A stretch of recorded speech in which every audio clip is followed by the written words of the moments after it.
América es un continente eminentemente religioso. Desde que somos unos niños se nos ha enseñado que la Semana Santa es importante. Bueno, no solo eso, aquí en El Salvador, las 3 fiestas más importantes, más emblemáticas, tienen origen religioso.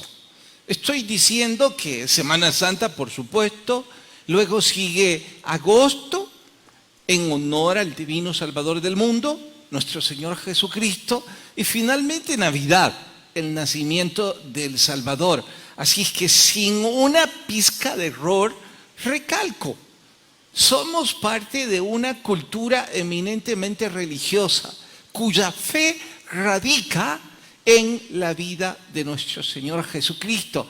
¿Por qué entonces tanto eco a la cultura judía? ¿Por qué tanta algarabía histórica alrededor de Moisés, alrededor de los 10 mandamientos y cosas parecidas?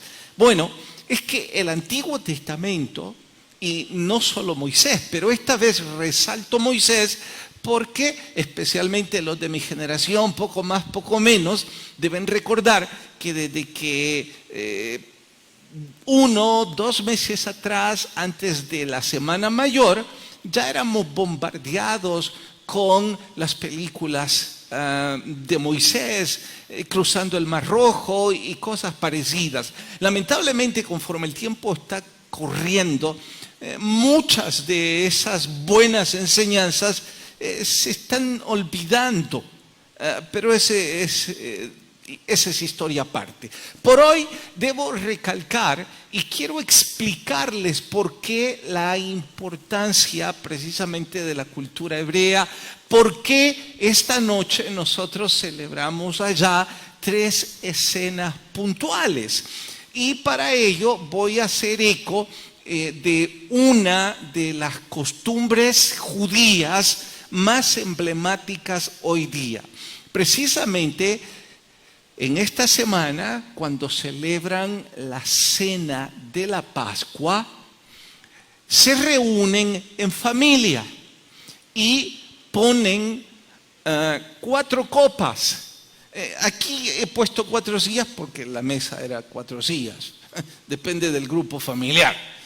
Y no necesariamente tenían que ser 4 copas, sino que 4 sorbos de esa copa. ¿En honor a qué? Bueno, eso está en Éxodo capítulo 6. No lo busquen, está en las pantallas, más tarde los pueden corroborar. Quiero correr para que se sumen conmigo y logremos entender qué es lo que ha pasado esta noche aquí.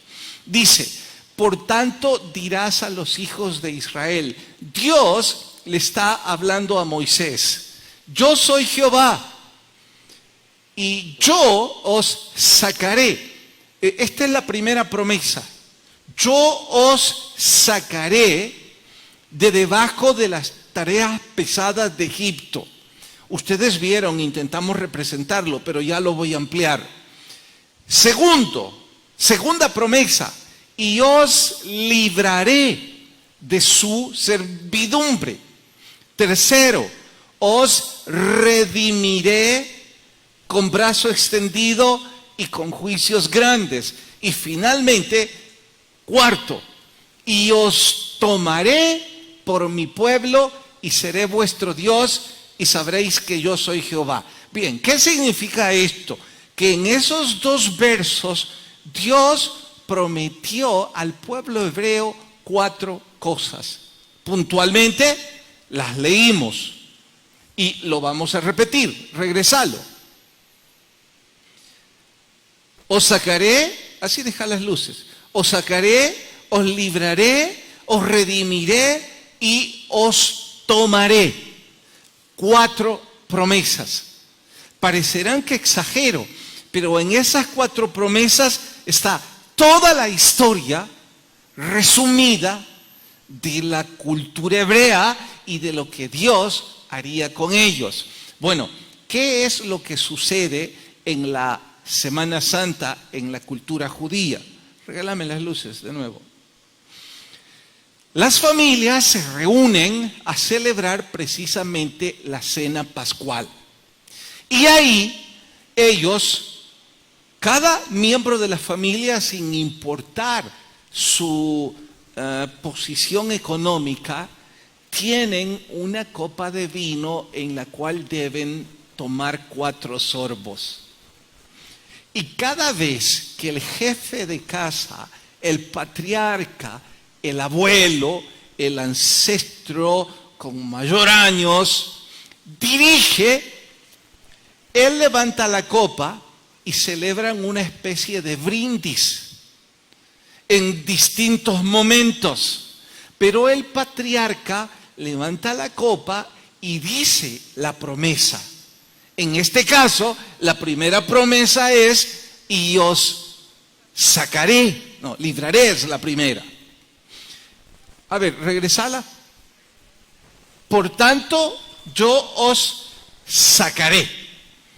Y cuando hace eso, todos, como si fuera un brindis, no dije que es un brindis, como si fuera, beben de la copa, se sientan y el patriarca, el abuelo, cuenta de qué se trata esto de os sacaré.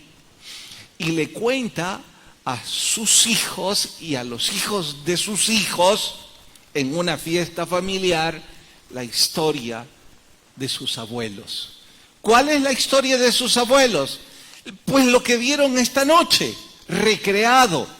Lo que seguramente ya han visto en las películas respecto a la terrible esclavitud que los egipcios propinaban a los hebreos.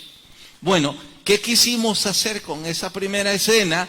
Fue precisamente recrear esto y celebrar el primer brindis. Usted me dirá, pero ¿y por qué eso es importante? ¿Y cómo no va a ser importante saber nuestros orígenes? El porqué de nuestro credo. Imagínese una cantidad de nosotros, cuántos años hemos vivido ya y hasta la fecha nunca supimos el por qué deberíamos celebrar Semana Santa. Bueno, haciendo eco a que alguna vez se trató de una cultura esclava. Sí, ya sé que ustedes dirán, pero esa no es nuestra historia, pastor. Eso es de una cultura allá en el Medio Oriente, de los hebreos, de los judíos, no tiene nada que ver con nosotros. Se los demostraré que sí en unos segundos, pero sigo con los judíos. La segunda, entonces, es, ¿sabéis qué? Pasate ya a la siguiente presentación, porfa. Ok, la segunda es, os libraré. En ese momento, y no voy a profundizar en qué momento de la cena se levantaba otra vez la copa, quizás, solo estoy especulando, que en la entrada se hacía el primer brindis, probablemente antes de el plato fuerte se hacía un segundo brindis y el patriarca dice, os libraré. En ese momento contaba respecto a las plagas. Está diciendo que para ser librados de esa terrible esclavitud tuvo que haber una intervención sobrenatural. Dios obrando literalmente contra el pueblo egipcio por medio de las plagas. Y eso fue precisamente la segunda escena que ustedes vieron recrearse allí afuera. Claro que a lo mejor no pudimos satisfacer sus expectativas porque no somos actores profesionales, pero lo disfrutamos sobremanera, los que fuimos parte, Ojalá y Dios nos haya dado gracia para que ustedes también lo disfrutaran. Pero en fin, por eso las 10 plagas. Como voy a la mitad, puedo preguntarles, ¿me estoy dando a entender hasta aquí? ¿Sí? Bien, entonces, y no sé si antes del postre, después de la comida fuerte, una vez más, el Abuelo toma la copa y dice, la tercera copa, os redimiré. Redimir es comprar a precio de sangre. Y por eso vieron en la tercera escena la muerte de los primogénitos. ¿Por qué? Porque Dios estaba comprando al pueblo de Israel. ¿Cuál fue el precio? La sangre de los primogénitos. Y esa es la tercera. Sé que en este punto me van a decir, ¿y cuál es la cuarta? Bueno, la cuarta la he dejado vacía y a propósito porque no queremos explicarla hoy, porque esa corresponde explicarla el domingo. Yo no vendré el domingo. Pues venga. Así le podemos explicar en qué consiste la cuarta. Pero antes de eso quiero ampliar esto un poco más y quiero que entienda el contexto. La Biblia tiene dos testamentos, lo que los estudiosos llaman el Antiguo y el Nuevo Testamento. Pues bien, el Antiguo es el modelo a escala del modelo real. ¿Cuál es el modelo real? El Nuevo. Todo lo que está en el Antiguo es una especie, no digo dije ilustrativamente, es una especie de prototipo de lo que iba a suceder, del modelo real. Entonces, aquí en el Antiguo Testamento, la nación hebrea es el pueblo de Dios, pero en el Nuevo Testamento, el pueblo de Dios se expande, se extiende, abre sus fronteras para ya no dar exclusividad al pueblo de Israel, sino que el pueblo de Dios en el Nuevo Testamento significa todos aquellos que tienen puesta su fe en Cristo Jesús. Eso es la iglesia. Y todo lo que iba a pasar aquí o sucedió aquí tiene un significado especial en el Nuevo Testamento. Aunque quiero hacer un pequeño paréntesis. Aún cuando todo esto era para la nación hebrea, Dios nunca quiso que su pueblo se mostrara discriminativo, que fuese racista, y jamás quiso que el Dios de Israel era exclusivo para los israelitas. Él dijo, en ti serán benditas todas las naciones de la tierra. Ustedes deben ser luz a las naciones. Pero el pueblo hebreo no se portó de la mejor forma y por eso cayó en esclavitud una y otra vez. Pero en fin, en el Nuevo Testamento, época que usted y yo hoy somos parte, la iglesia de Cristo es ahora el pueblo de Dios. Aquí estamos. Y la pregunta es, ¿qué tiene que ver esta ceremonia de las 4 copas con nosotros? Muchísimo. Porque de hecho, nuestro Señor Jesucristo en la última cena celebró precisamente la cena del Cordero Pascual con sus discípulos y también tomó en esa noche 3 sorbos de la copa. No 4, sino únicamente 3. Y las 3 veces lo recalcó. Pero atentos, voy ahora a contextualizar lo que significa cada copa para nosotros como iglesia. Regresar a la primera copa. Dice, os sacaré de la esclavitud. Sí, ya sé que ustedes me dirán, oiga, predicador, yo nunca he sido parte de un pueblo esclavo. No de un pueblo esclavo, pero si no todos, la gran mayor parte de los que aquí estamos, durante mucha parte de nuestra vida fuimos esclavos. no de otro pueblo, fuimos esclavos del pecado. Y aun cuando se oye muy religioso, el asunto es muy práctico. Nos enredamos en una u otra práctica que terminó esclavizándonos, desde alcoholismo, desde adicciones a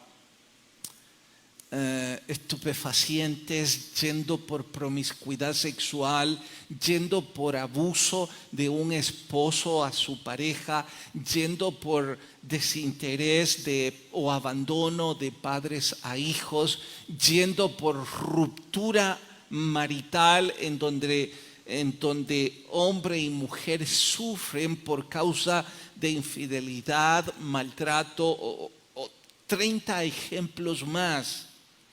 Sin saber cómo, despertamos una mala mañana muy gris, muy oscura, y descubrimos que nuestra vida era una esclavitud,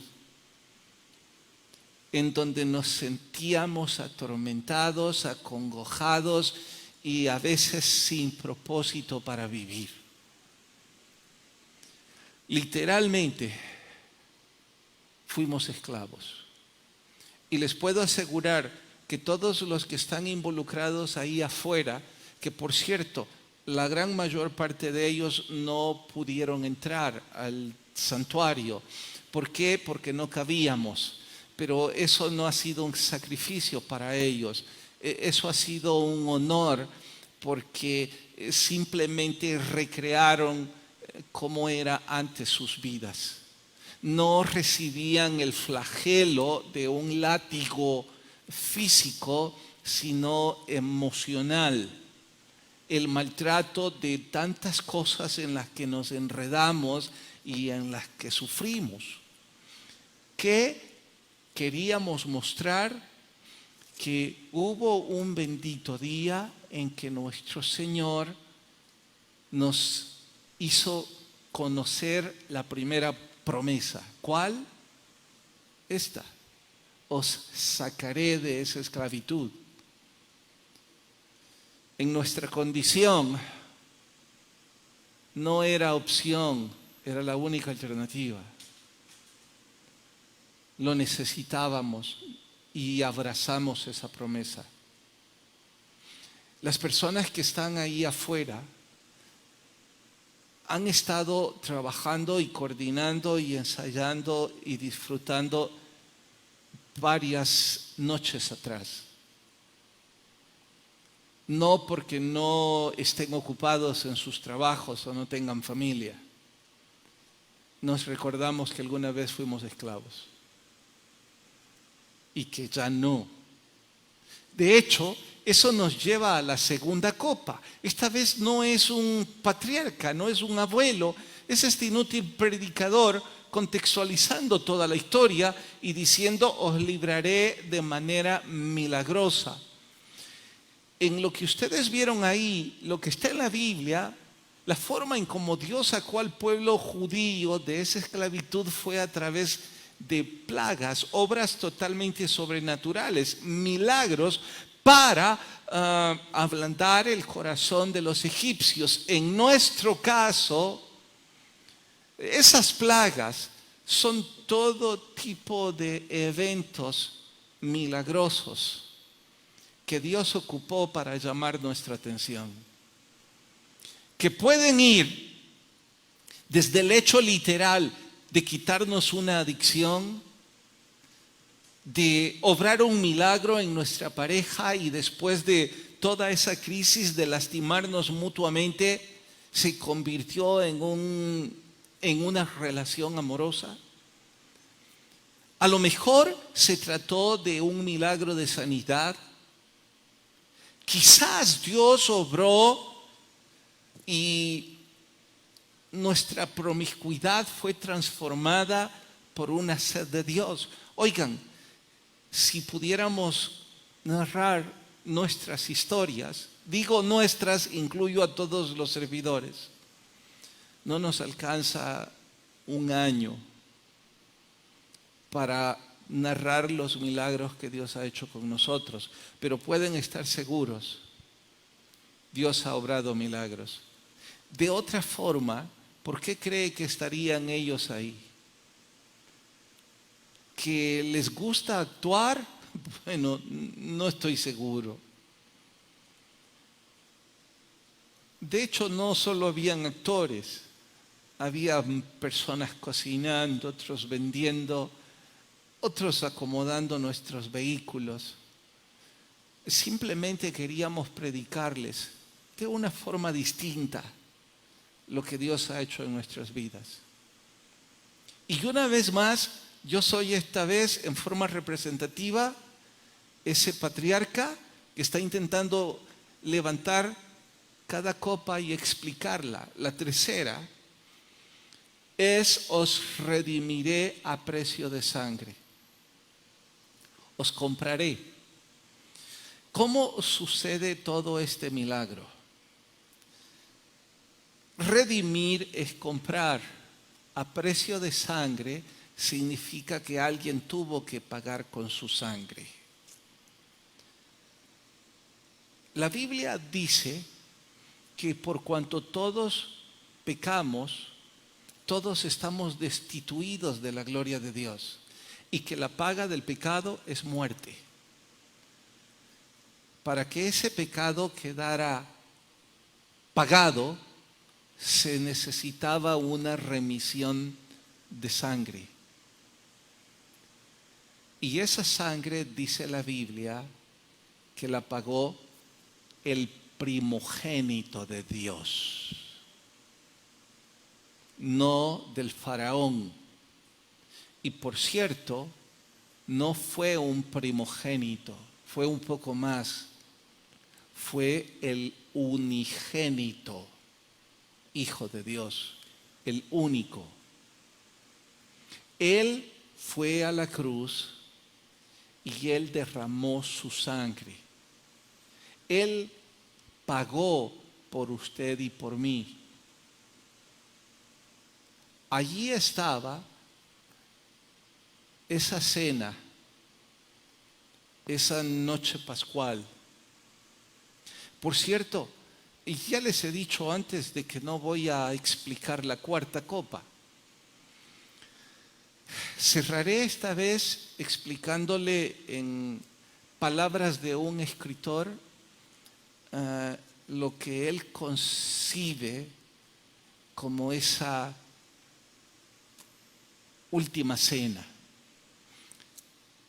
Este escritor narra en su libro que todos los judíos van, cuando cumplen 12 años, a celebrar la Pascua al templo principal, a Jerusalén. Y que ahí tienen que ellos hacer el sacrificio. El sacrificio consistía, porque no se da más, con un cuchillo sajar a un cordero y la sangre se derrama sobre el cuerpo de quien está ofreciendo el sacrificio frente al sacerdote. Cada hijo varón tiene o tenía la obligación de cumplir el ritual al cumplir 12 años. Todos los judíos. Por eso es que ustedes han escuchado la historia cuando el Señor Jesucristo viajó en caravana junto a sus padres cuando era un niño a ofrecer la Pascua. Y que por cierto no regresó con sus padres. Pues bien, esto no lo dice la Biblia, sino Ogmandino, el escritor que antes narré. Él parafrasea la historia y describe lo que el hermano de nuestro Señor Jesucristo narró al respecto. Me refiero a Santiago, el hermano menor. El escritor entrevista al hermano menor de Jesús y le pregunta: ¿usted estuvo junto a su hermano cuando ofreció el sacrificio al cumplir los 12 años? Santiago contestó, ya siendo un hombre, claro está, con voz entrecortada y dijo, sí, yo estaba ahí. Y me avergüenza decir que en ese momento yo no entendí lo que estaba pasando. El entrevistador, con curiosidad, insiste, ¿pero qué estaba pasando? Es que todos los varones nos emociona llegar a los 12 años y ofrecer la Pascua. Eso nos convierte en ciudadanos judíos. Eso nos convierte en hombres. Eso nos convierte en parte de la comunidad. Y es una fiesta especial para nosotros. Pero no lo fue para Jesús. Al contrario, cuando nuestro Padre puso el cordero en los brazos de Jesús, Él empezó a temblar. Todos le volvíamos a ver extrañados. Y el sacerdote le dio el cuchillo y él no quería tomarlo. Lágrimas empezaron a correr por sus ojos cuando veía el cordero. Cuando el sacerdote descubrió que mi hermano estaba nervioso, tomó el cuchillo y cortó al cordero. La sangre salpicó en su cuerpo y él tiró el cordero y se echó a correr. Iba llorando. Yo lo recriminé. Mis padres no entendían. Pero ahora dice, yo entiendo. Jesús sabía que la sangre que pronto estaría siendo derramada en una cruz iba a ser la de Él. Y que Él iba a ser sacrificado para redimir a la humanidad. Nuestro Señor Jesucristo fue a la cruz y derramó su sangre por amor a usted y a mí. Nosotros quisimos recrear eso hoy para que usted escuche sobre el Evangelio de una forma quizá diferente. Pero lo que queríamos compartirle es que eso es la historia más hermosa que alguna vez pudimos escuchar. Que sin nosotros merecerlo, nuestro Señor dio su vida por usted y por mí. Siendo yo un esclavo, lo menos que yo podría hacer hoy es rendir mi vida al Señor Jesucristo. Y eso es lo que humildemente les comparto. La mayor parte de los que nos congregamos aquí hemos hecho. Agradecer al Señor Jesús por su sacrificio, arrepentirnos de nuestros errores y pedirle que nos redima.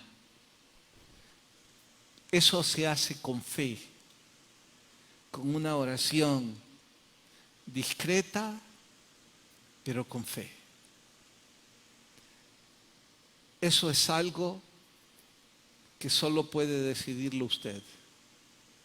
Nuestro privilegio fue contárselo e invitarles.